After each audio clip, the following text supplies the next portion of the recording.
Na 4 uur Cambuur stiert Sander van der Heijden weer op het veld bij ONS. En dat de Gerren met zijn maatje Mark de Vries. Als je die twee jongens erbij haalt, ik denk dat die samen, weet ik veel, de 500-600 wedstrijden betaald voetbal erin hebben zitten. Nou ja, als je dat in je groep erbij kan krijgen, ja, daar wordt gewoon iedereen beter van. Dus nee, is fantastisch. Een tal blesseerden, Leo en Chris de Wacht en Jurgen Bos beginnen aan de sidlijnen. De eerste acties in de wedstrijd van Mark de Vries, die hier de bal shin krijgt. Het zou hens wezen en daar is hij het duidelijk net mee eens. Maar scheidsrechter de Lima Schepens die had het heft in hand en zijt dus de bal door de kant uit. En dan kan ONS even letter wol uitbreken met Curti González. En die is vlug en die is sterk en die had het oerzicht. En daar is de eerste treffer dan van Sander van der Heijden. De 9e minuut van de wedstrijd. Prima actie Curti González. En dito aanmaken terug van der Heijden. Maar intussen binnen Mark de Vries en de scheidsrechter nog heel tijd wat aan het bakken leien. En dat levert de Vries een gele print op. Scheidsrechter de Lima Schepens van Culemborg. Die is nog aan het noteren als Mark de Vries dan nog wat zei.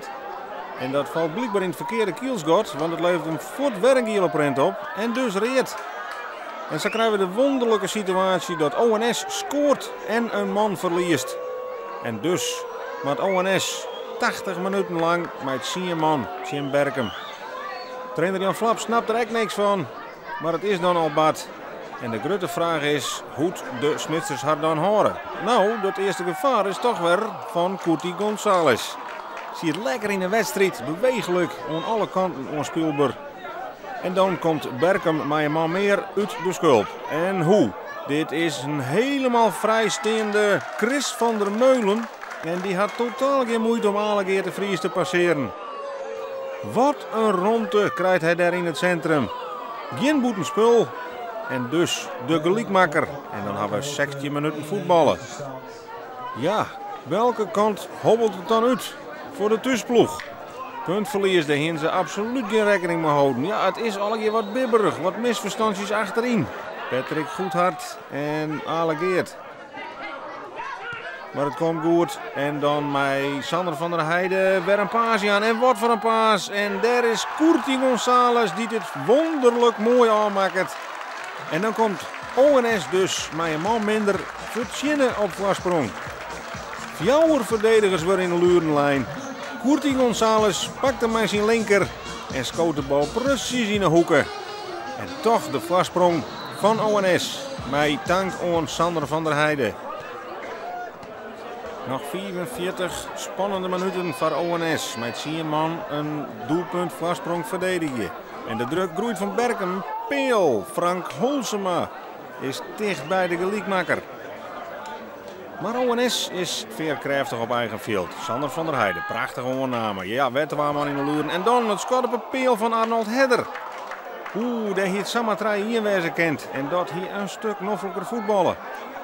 Maar ONS had er misschien wel een man minder. Maar creëert wel degelijk gevaar. Assist van der Heijden en dan de bal van de Line. Jeffrey Poho Wijnjaan zorgt ervoor dat Berkem in de wedstrijd blijft. En de minuten verstrieken en ONS liek het de touwtjes in handen te hebben. Vrije trap, Martijn Rozenburg. Zwabberbal, via de lotte. En ook die hier het zomaar inrolje kent. Maar dat baat net. En dan is die marge van in goal toch maar heel iets. En Berkem pompt nog één keer alles op die laatste minuten. Grote kans daar dichtbij van Jason Huisman, maar die jocht het oer. En de klok staat intussen op 90 minuten. De blessuretijd is ingang. Nog één keer alles zien horen. Berkem. Ja, en dan het onvoorstelbare. Een eigen doelpunt van Ale de Boer. Hij skampt de bal met de halle. Verrast zijn eigen keeper Allegeert. En toch nog puntverlies. ONS Berkem 2-2.